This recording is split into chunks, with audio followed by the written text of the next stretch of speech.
Olá a todos, estamos aqui no canal do YouTube do Geração 68 para mais um capítulo do nosso debate sobre as armadilhas que enfrenta o governo Lula. Esta série está baseada nos artigos escritos por Jean-Marc van der Waide, que você encontra no site do G68. O link está aí na descrição. Neste programa, um tema bastante polêmico, o agronegócio. Para debater com Jean-Marc, convidamos Leonardo Melgarejo, agrônomo, pesquisador e ativista na área ambiental de biotecnologias, cofundador da Associação Brasileira de Agroecologia do Movimento Ciência Cidadã e da União de Científicos Comprometidos com a Sociedade e a Natureza da América Latina. Olá, Jean-Marc. Olá, Leonardo. Bem-vindos ao G68. Muito obrigada pela sua presença. Jean, vamos começar? Vamos lá. Vamos apresentar esse tema que é bastante sensível e bastante polêmico. Com a palavra, já. Deixa eu pegar aqui o relógio para manter o controle, ou pelo menos tentar manter o controle. Vamos lá.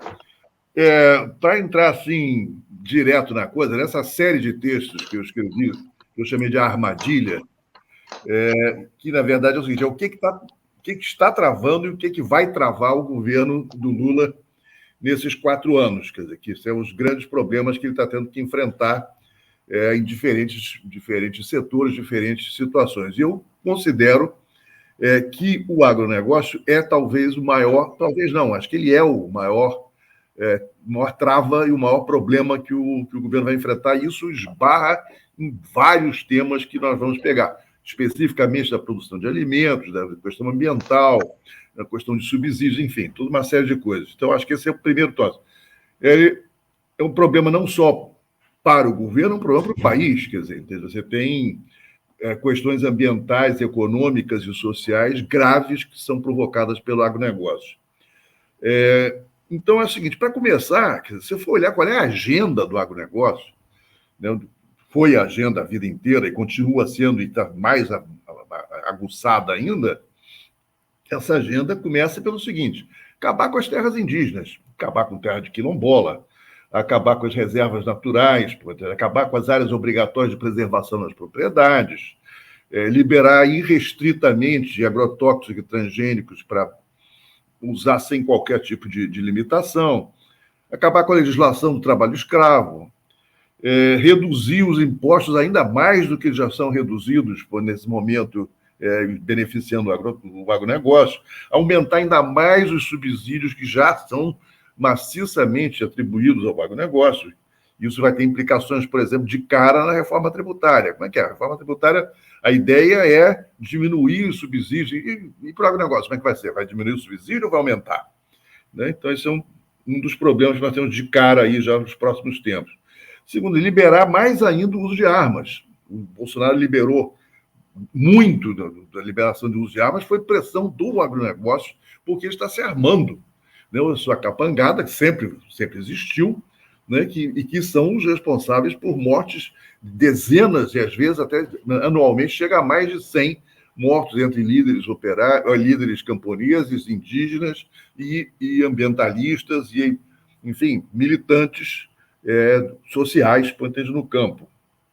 Depois você tem, para eles, é uma questão de chave, é o pano vermelho na cara do touro, é a questão do MST. Eles querem acabar com o MST, liquidar completamente, entende? Impedir qualquer tipo de mobilização, mas não só do MST, mas, né, o MST é o alvo maior, mas isso se espalha para a CONTAG, a Confederação dos Trabalhadores da Agricultura, afeta a CONTRAF, qualquer tipo de militância que ponha em questão o seu sacrossanto direito de ocupar todas as terras do país, não o seu direito que eles se atribuem no agronegócio. E, finalmente, se possível, liquidar o movimento ambientalista, que os incomoda muito. Né? Então, e nós temos que começar a olhar com mais cuidado, é o seguinte: o agronegócio, ele apresenta-se, né, com uma propaganda extremamente bem feita na televisão já há muito tempo, que a Globo difunde, né, a TV Globo difunde o tempo todo, que é o famoso agro é pop, agro é tech e agro é tudo. né? Então, se apresentam como uma maravilha. Acontece, aí faz aquelas imagens, aqueles tratores gigantes, fazendo colheitadeiras, etc, etc. Agora, na verdade, o negócio depende do governo para sobreviver, né? E sempre dependeu. Desde que começou o processo de modernização forçada da agricultura brasileira nos anos 70, no tempo da ditadura militar, eles foram amplamente subsidiados pelo Estado e continuam sendo, né? Além do que, eles não pagam impostos, né? Não só eles têm isenções de impostos, por exemplo, a exportação, tudo que eles exportam não tem imposto, como eles também têm além dos que eles não são obrigados a pagar, tem aqueles que eles são obrigados a pagar e não pagam, né? Como, por exemplo, o Fundo Rural, né? Ou o Imposto Territorial Rural, que eles pagam uma merreca, por entender que muito frequentemente não pagam nada. Então, na verdade, e além do que, tem o seguinte, eles recebem empréstimos generosos do governo, né? Mais de centenas de bilhões por ano, e uma boa parte eles não pagam, né? Ao longo dos últimos 30 anos, eu fiz um estudo sobre isso faz algum tempo atrás, uns 2, 3 anos atrás, você tinha assim, praticamente duas medidas por ano do governo que, de alguma forma, beneficiavam, por entender, o agronegócio em termos das suas dívidas. Inclusive várias anistias. Anistia total, tipo, não paga nada. Bom, tudo bem, vamos esquecer até agora, volta a ter dívida, de novo, tem uma outra anistia. O Fernando Henrique deu uma, pelo menos. E teve várias renegociações de dívida extremamente generosas, em que, no fim das contas, tinha que pagar 100, aí passa a ter que pagar 30, e não paga, e mais uns anos depois, volta a ter novamente uma renegociação. Enfim, e esse é um sem fim. E nesse momento, com tudo isso, você tem o agronegócio uma parte do agronegócio, a parte mais rica do agronegócio e a mais devedora, aqueles que têm dívidas superiores a 50 milhões, que são 3 mil e poucos, 3.600 mais ou menos, empresas e proprietários, isso significa quase R$ 1 trilhão de dívida. E já está em discussão na Câmara uma proposta de mais uma anistia. Então, você tem, na verdade,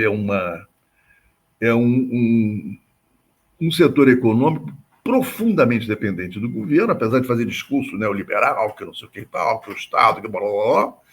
Na verdade, eles são subsidiários, por entendedor, da ação estatal. E todos nós estamos pagando por isso.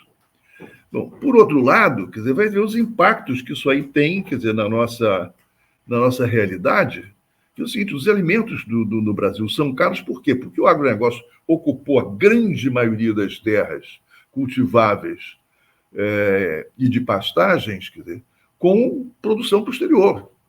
O agronegócio produz pouco alimento e produz muita ração de gado, né? Para gado, para porco, galinha, boi, no exterior, na China, na Europa, sobretudo nesses dois lugares, né? Em alguns outros também. Então, isso aí significa que tem menos espaço para produção para o mercado interno, e mesmo essa produção acaba indexada, ela acaba praticamente, ela fica nivelada pelos preços internacionais pagos ao agronegócio, produtos do agronegócio. Se coloca na posição de um produtor de feijão, no Paraná, por exemplo, ele vai olhar para a sua produção e vai dizer o seguinte: bom, eu estou produzindo feijão, eu produzo feijão para um mercado interno que não tem, a grande massa não tem recurso para pagar o preço do feijão atualmente, está saindo há algum tempo já, do prato dos mais pobres, e ao mesmo tempo esse produtor vai dizer assim: bom, mas vem cá, se eu, em vez de plantar feijão, eu plantar soja, eu vou ganhar mais ou menos, vou ter mais segurança para colocar o meu produto, ou menos segurança. E corre para a soja. Inclusive, muitos agricultores familiares passaram a plantar soja dentro dessa lógica. Então, você tem um impacto interno, do ponto de vista de custo de alimentação, que é extremamente grave. Não é um acaso que o Brasil tem hoje 33 milhões de pessoas passando fome e 120 milhões em estado de insegurança alimentar.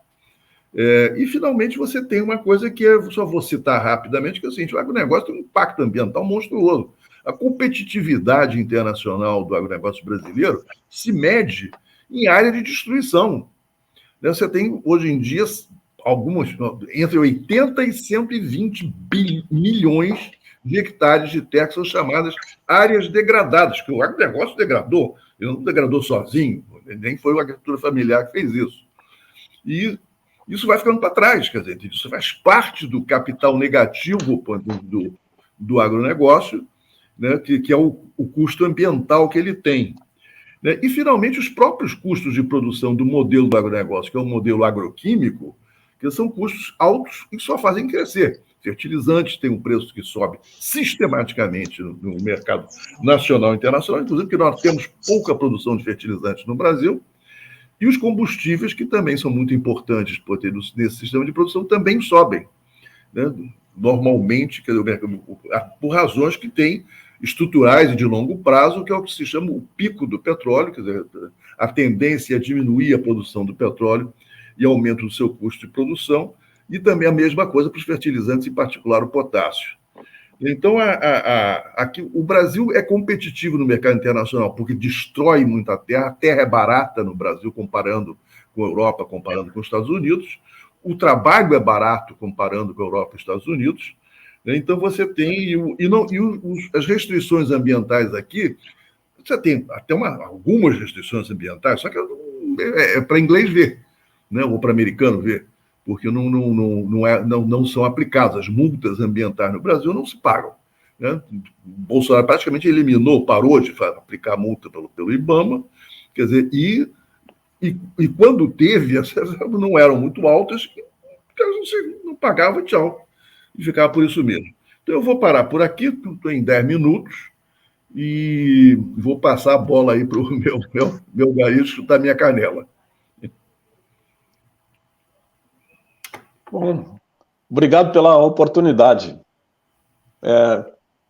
Em tese, como eu tenho uma certa afinidade com o teu texto, é um pouco mais difícil eu criticar, mas vou começar pelo título, para as críticas, porque tu vê, a gente tem uma ideia de que armadilha é uma trampa, uma ameaça. E, na verdade, o agronegócio é o nosso inimigo concreto, real, de agora. Não é algo que nos ameace no futuro, não é uma armadilha onde você possa cair. É uma situação de contexto onde nós, de fato, estamos. E é uma situação de contexto onde o enfrentamento diz respeito à interpretação desses males que tu aponta, que estão, de fato, associados a esse modelo produtivo. Acredito que, para criticar o teu texto, eu diria que existe um momento em que tu menciona que a agricultura familiar não é a responsável pelo abastecimento e que o agronegócio poderia resolver este problema do combate à fome. Acredito que esse é um ponto de fragilidade do texto que nós poderíamos discutir, com o qual eu discordo, de que a agricultura familiar não seria, a agricultura de pequeno porte, o extrativismo não seria tão relevante como se afirma. Concordo, por outro lado, que a agenda do agronegócio é exatamente essa que tu aponta, é ocupar tudo, acabar com os entraves e ampliar as facilidades. Mas entendo que, para isso, se deve esconder da sociedade algo que está cada vez mais evidente. O Luiz Marques publicou essa semana que passou um livro que se intitula O Decênio Decisivo, onde ele aponta o fato de que até 2030 se decide o futuro dos próximos milênios, e que o agronegócio é o principal inimigo, é o principal problema, e que as mudanças vão ter que ser radicais. Vai ser radicais no sentido de que nós temos que, de uma maneira imediata, alterar processos produtivos que geram essas externalidades que tu aponta como sendo inerentes ao agronegócio. Seriam vários os exemplos. Veja, grande parte da Amazônia deixou de ser uma instância de captação de gases do efeito estufa.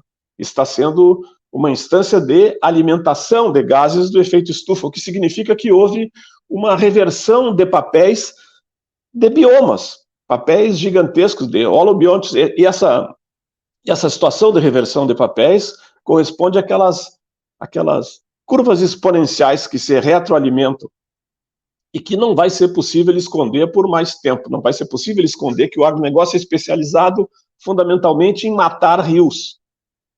E que bueno, esse processo não vai poder ser mantido no apaziguamento com base em propagandas do tipo o agro é pop.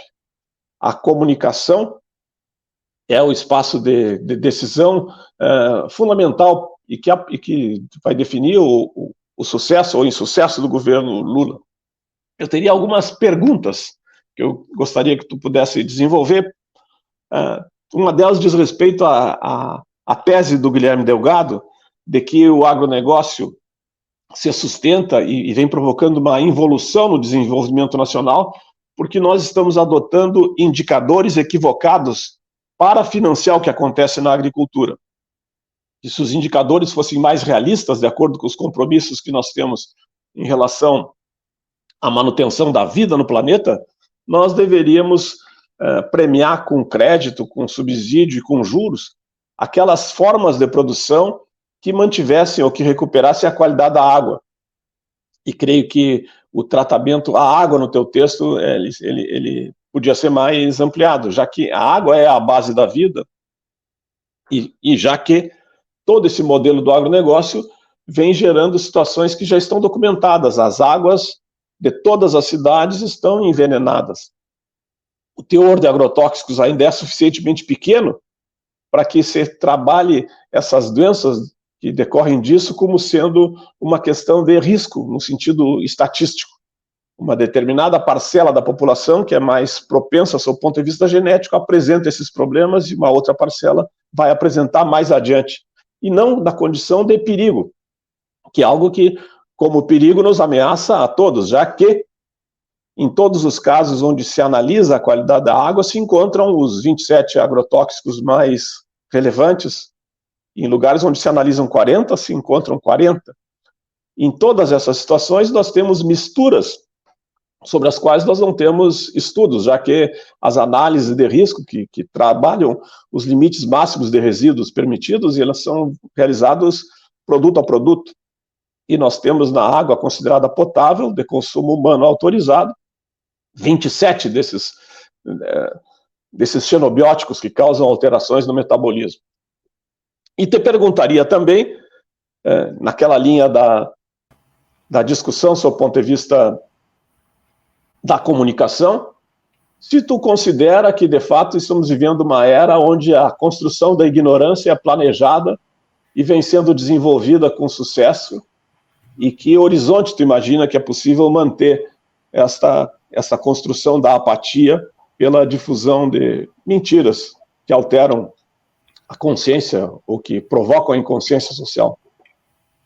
Teria outros pontos, que volto a eles depois.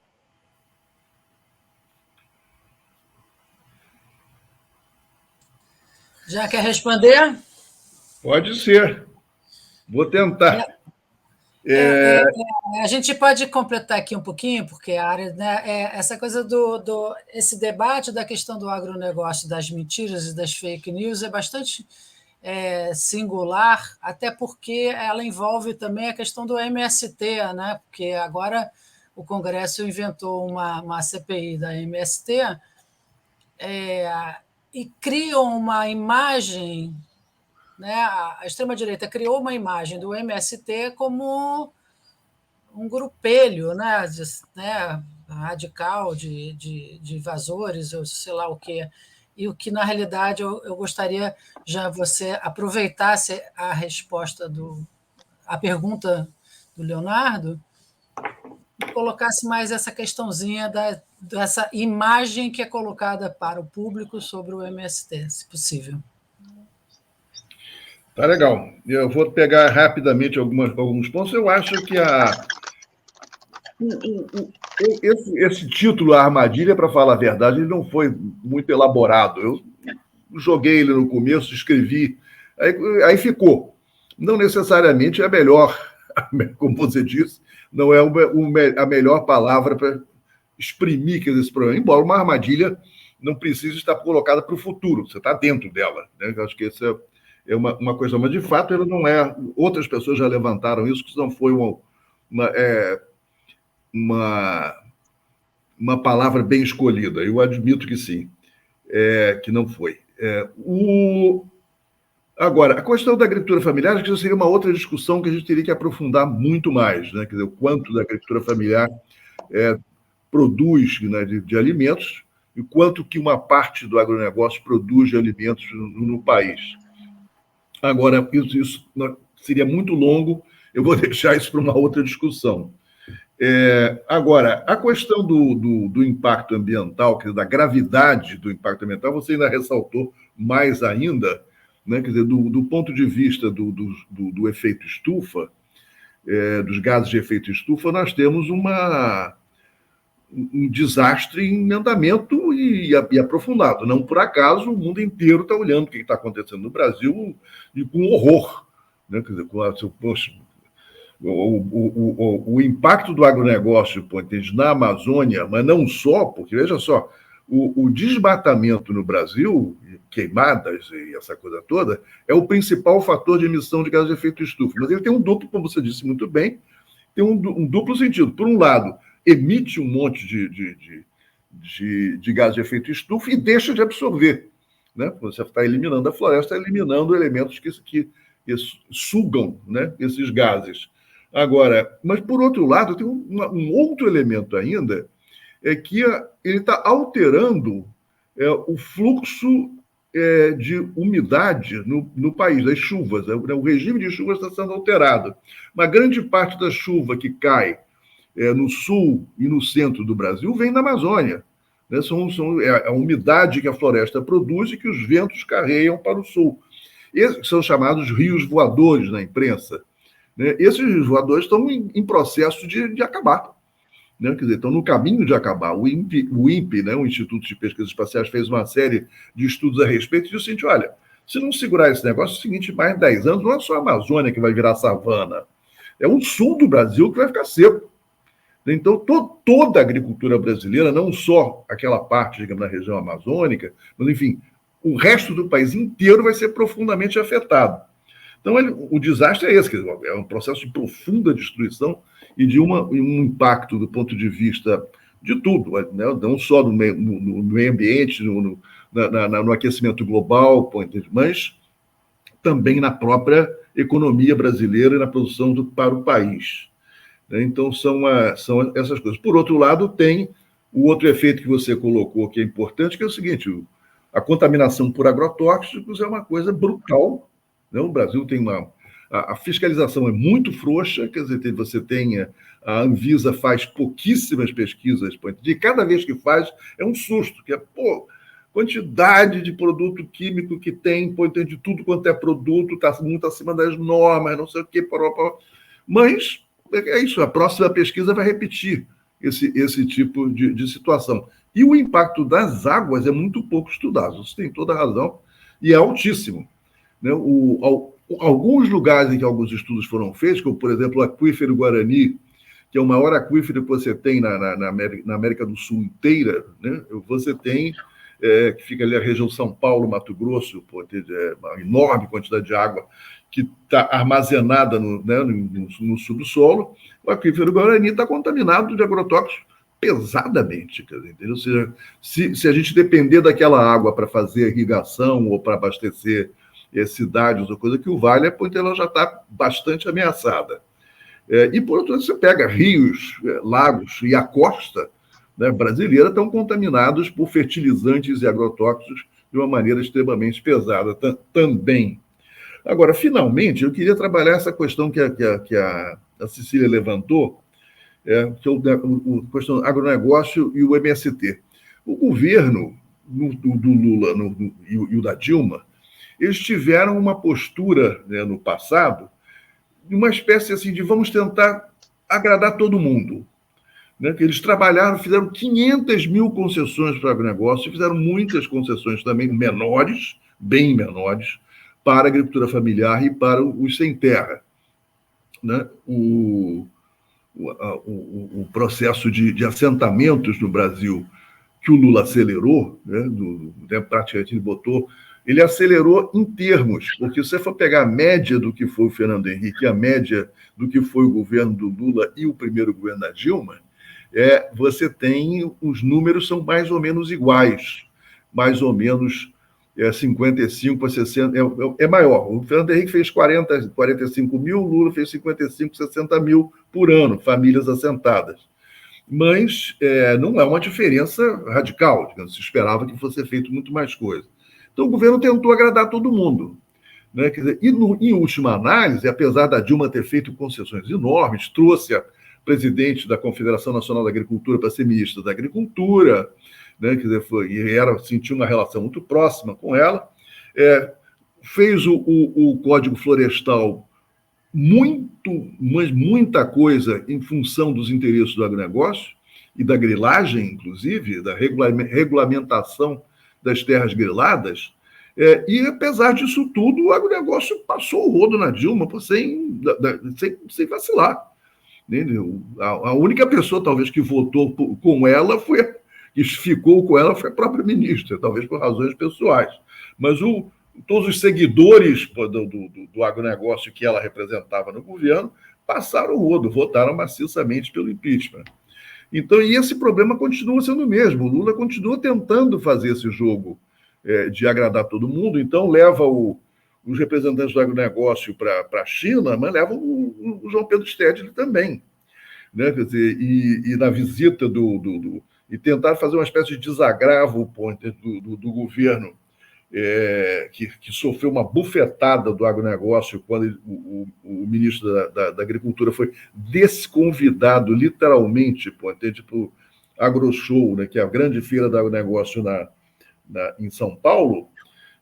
Para quê? Para receber o Bolsonaro com gritos de mito, mito.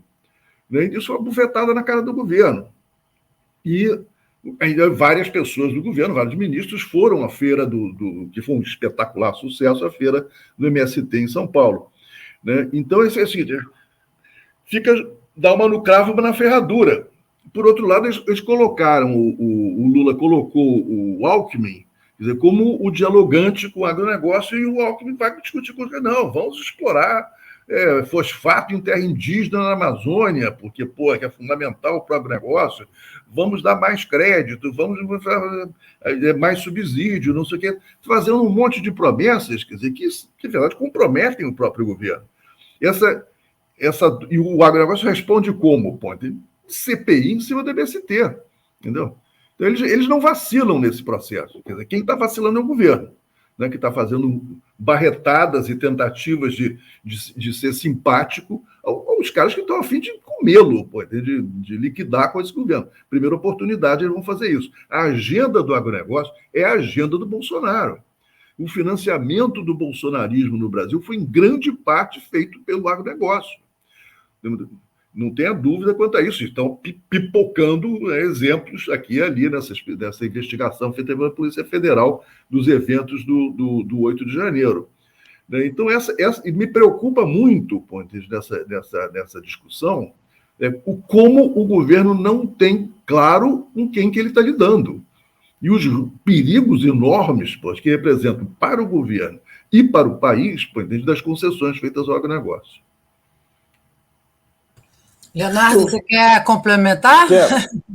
Quero. Beleza. Quero bem nessa linha do MST como sendo uma orientação antagônica à orientação que vem sendo adotada no Brasil e que privilegia processos produtivos mais amigáveis em relação à natureza, neste contexto de aquecimento global. Assim, ninguém tem dúvida que o planeta vai se tornar cada vez mais hostil à vida e que essa hostilidade vai reduzir as possibilidades de paz e que os grupos armados vão utilizar as suas armas. Então, dentro dessa situação, parece evidente que para reduzir a desigualdade, para ampliar as possibilidades de paz, o caminho que vem sendo sugerido pelo Bolsonaro e pelo sistema capitalista internacional, que é de eliminar parte dos desiguais que estão mais abaixo, não vai ser suficiente. Não vai ser suficiente tirar do planeta, acabar com a respiração de grande parte da população, se essa grande parte for aquela que contribui menos para a crise. E que com esse sistema produtivo que nós estamos utilizando, com este modelo do agronegócio, nós vamos acelerar todos esses processos que são negativos e que, portanto, a solução passa a ser algo semelhante àquilo que nas últimas guerras mundiais se fazia quando um sujeito tinha uma ferida muito grave na perna e que podia gangrenar. Se amputava a perna. E que talvez tenhamos que passar por um processo de amputação nos mecanismos produtivos que envolvem essa importação de fertilizantes que nós não temos, esse uso de agrotóxicos que envenena a água e esse processo baseado na exportação de matérias-primas, que são, na verdade, a água transformada, que são, na verdade, a redução das possibilidades que nós temos se adotarmos um processo semelhante a esse recomendado com o MST na sua reforma agrária popular. E acredito que seja possível que a sociedade se dê conta disso quando a ciência deixar de ser tão cautelosa, deixar de apresentar os problemas causados pelo agronegócio, os problemas causados pelo aquecimento global, como algo que vai acontecer mais adiante. Naquela linha que eu estava lendo o teu título, da armadilha, como algo que virá, e não como algo que já está aí. Temos que renunciar a alguns dedos neste momento. E isso tem que ser feito com o apoio do governo, e para isso vamos precisar de um processo de comunicação mais efetivo com a sociedade. Cientistas menos cautelosos que esses que nos dizem que o problema virá em 2050 se a temperatura não subir X. Não te parece? Pelo que eu li anteontem, já não me lembro mais, a temperatura já está marcada para subir 1,5 grau nos próximos 2 anos. Então, não é 2050. Nós estamos às portas de mais catástrofes climáticas em função desse aumento da temperatura de 1,5 grau. E, falando nisso, também está sendo bastante divulgado as perdas dos últimos 10 anos da agricultura no Brasil por causa das mudanças climáticas.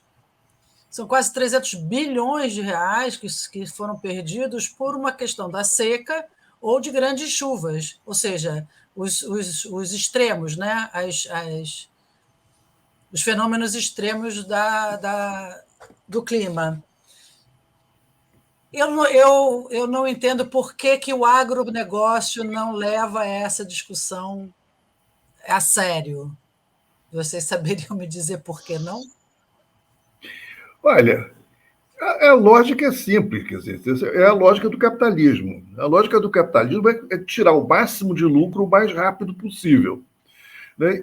E para isso, quer dizer, todas as medidas, digamos, que são de maior controle por interesse das emissões de gases, enfim, do controle do impacto ambiental e os próprios impactos sociais, são medidas que vão restringir, quer dizer, entende? Essa extração de lucro da forma brutal, por interesse tal como ela está sendo feita. Então, os caras não querem restrição nenhuma. Inclusive, a mentalidade de uma grande parte do agronegócio é uma mentalidade, digamos, predatória. Quer dizer, é aquilo, vai destruindo que tem espaço ainda para avançar, ainda tem floresta para ser derrubada. Enquanto a última árvore não for posta no chão, eles não estão se importando. Eu me lembro, inclusive, vou fazer uma citação rapidinha aqui de uma experiência que eu tinha muitos anos atrás, nos anos 80, que eu fui visitar uma propriedade na beira do São Francisco, uma grande propriedade produtora de uva, e que tinha um processo de irrigação com a água do São Francisco e que não tinha nenhum sistema de drenagem colocado ali. Eu me lembro que eu discuti com um agrônomo que estava mostrando o negócio, eu disse, olha, você está vendo do outro lado do rio, né, você tinha do outro lado do Rio São Francisco, você tinha uma enorme área esbranquiçada, que é o chamado perímetro de Bebedouro, né, que era uma região que foi das primeiras a serem irrigadas, que também não fez sistema de drenagem, que foi salinizada. Né, totalmente salinizada, não produzia mais nada. Mal tinha um matinho nascendo ali naquele lugar. E isso certamente ia acontecer nessa área que eu estava visitando, que era pujante. era uma área enorme, pô, tinham, sei lá, 5 mil hectares, e os caras estavam exportando uva para a Europa, de avião, etc. Então, o agrônomo chegou assim, olha, eu já cansei de falar isso aqui, que a gente tinha que instalar esse sistema aqui, mas o proprietário não está interessado. Por quê? Porque ele diz o seguinte, eu tiro $1 milhão ano aqui, estou chutando um número, não me lembro mais exatamente o que ele dizia. Eu tiro $1 milhão, eu não vou gastar dinheiro aqui para prolongar mais não sei quanto tempo. Se em 10 anos isso aqui salinizar, eu saio daqui com dinheiro e vou para Miami, vou para outro lugar, entendeu? Vou para as Ilhas Seychelles, vou estar cheio de dinheiro. Não me importa o que vai acontecer depois. Evidentemente que nem todos os caras do agronegócio são com esse nível de estupidez, mas isso faz parte de uma lógica comum. Eles talvez não levem a esse extremo, mas é uma lógica comum que diz o seguinte, o custo da produção brasileira se mede em destruição. Agora, não é para eles esse custo. Esse custo é para nós, para a sociedade, para o mundo, para não sei o quê. Tá, para eles não. Isso aí é lucro. Então, essa é a motivação maior. Eu me lembro que um outro estudo feito por um americano, pelo Philip Fernstein, na Amazônia, em que ele dizia assim, olha, foram feitos inúmeros estudos, inclusive pela própria Embrapa, sobre extração sustentável de madeira, de forma a não alterar o ecossistema e você ter a rebrota natural da madeira extraída. E dizem, só acontece que os caras não querem usar. Não é que eles não saibam, eles sabem. Só que eles tiram muito mais dinheiro pela destruição. Entende? Então, esse é o sentido básico da coisa. O Lula está apostando, e isso é uma outra questão que vai esbarrar pesado, ele está apostando que as restrições internacionais à exportação de produtos originários de área desmatada, que os europeus já aprovaram, e estão terminando o processo de confirmação dessa nova lei, né, de toda a União Europeia, está sendo aprovado Estado, país por país, e já está na fase final, a maioria já aprovou, significa o quê? Que a partir dos próximos dois anos, no máximo, você começa a dizer o seguinte, esse produto aqui veio da Amazônia, a carne, ou não sei o quê, a soja, etc., não entra. Então, os caras estão falando aqui, essa restrição, que é uma restrição material, econômica, levaria a uma transformação. E já existe, por parte do agronegócio, uma pressão enorme em cima do Itamaraty, em cima do governo, mas é o seguinte, não podemos aceitar essas restrições. Nós temos que pelejar com a União Europeia, sobretudo na discussão do acordo do Mercosul com a União Europeia, para suspender isso aí, porque são medidas que são contrárias aos interesses nacionais. E o governo vai fazer o que exatamente? Ele vai fazer isso, vai pressionar a União Europeia, vai pegar malíssimo. Porque, a essa altura, gente, os países da União Europeia têm, embora o Lula tenha falado em Sharm el-Sheikh, lá no Egito, de fazer desmatamento zero em todos os biomas, os europeus estão com o olho fixado na Amazônia. Talvez, se desmatarem o Cerrado ou o Pantanal, talvez não teria ser feito todo para os europeus, mas a Amazônia tem. E eles estão botando dinheiro aí, tem um compromisso em grana, né, bilhões de dólares estão sendo colocados. E aí, como é que fica? O governo vai ter que mostrar resultados. Se não mostrar algum resultado significativo em relação a isso, vai pegar muito mal, vai pegar muito mal, vai começar a ter restrições mais pesadas em relação ao Brasil. Leonardo, perdão, Jean. Eu vejo essa preocupação como também sendo um olhar de curto prazo, Jean. É claro que nós temos essa expectativa toda com o governo Lula. E é claro que nós temos a expectativa de que o governo Lula chame os grandes grupos sociais a participarem mais das decisões, a participar mais das orientações. Mas a questão vai além, né? O governo Lula é um governo de transição, nós sabemos disso. E nós sabemos que nas tomadas de decisão do governo Lula e do contra-governo no agronegócio e nos seus parceiros, há um domínio de decisões com base no acúmulo de experiências do passado. E que essas decisões, com base nas experiências do passado, perderam validade. Nós estamos diante de uma situação absolutamente nova para nós e para o planeta. Assim, escutei numa entrevista até do Luiz Marques, que discute esse negócio do decênio, do último decênio, que é possível se escutar de algumas pessoas que quando os cientistas falam de que a vida está ameaçada no planeta se não mudarmos o modo de vida atual, que é comum se escutar que Jesus Cristo não vai permitir que a humanidade passe por esse inferno na Terra que está sendo anunciado com 1,5, ou principalmente com 2 graus acima da média histórica.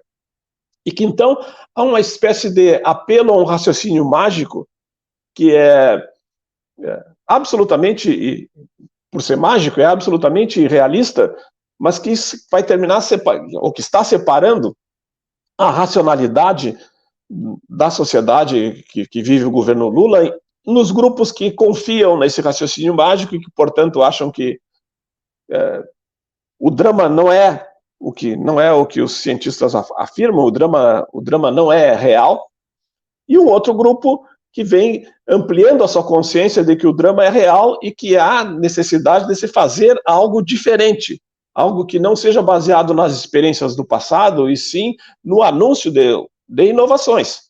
E que o MST seria um grupo organizado, desses que tem que ser valorizado e ampliar sua participação nas decisões, que trabalha com essa alteração de visão, que olha para o futuro, que tem no seu programa, então, plantar 100 milhões de árvores, que tem no seu programa alterar o mecanismo de produção com base na reforma agrária e com base também na reorientação dos processos produtivos para a adoção de tecnologias e formas de produção mais amistosas em relação à natureza, que prevê que determinadas áreas deveriam ser sacralizadas, que iam existir reservas naturais no Brasil que devem ser tratadas como paraísos da natureza, lugares onde a natureza teria direitos, onde todos os seres teriam os mesmos direitos que os humanos têm, condicionados aos seus espaços. E a pergunta que eu faria para ti nesse sentido é que se tu acredita que é possível nós, no horizonte do governo Lula, ampliarmos essa consciência de que as decisões tomadas com base no conhecimento do que aconteceu no passado perderam sentido, perderam validade. Eu vou pedir já, só um minuto, eu vou pedir já para a gente, você responder, a gente concluir, e Leonardo depois fecha nosso papo. Tá bom, Leonardo? Obrigada. Eu vou ser bem sintético nisso aí. Eu acho que, em primeiro lugar, quer dizer, as previsões que estavam sendo feitas pelo Fórum Painel Internacional das Mudanças Climáticas, elas vêm sendo sistematicamente, a cada reunião, é antecipado o momento em que os 1,5 graus, os 2 graus, os 3 e os 4 poderão ocorrer. E eu digo o seguinte, mantidas as coisas como estão, né, ou seja, o nível de emissão de gases de efeito de estufa continuar no ritmo em que está, a previsão para o 1,5 é o 2030. Agora você vai ter um pico que vai ultrapassar 1,5, mas eles sabem que isso aí é uma coisa que não é um novo patamar, é um pico. Né? Vai ter anos seguintes, provavelmente vão ser menos, mas já é um indicativo que já estamos batendo lá. 2030 já é uma previsão.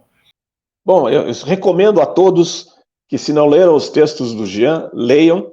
Ele é, de fato, um grande analista, de grande perspicácia, e que traz, em 2, 3 páginas, um acervo enorme de elementos de preocupação que poderiam ser detalhados em muitas páginas.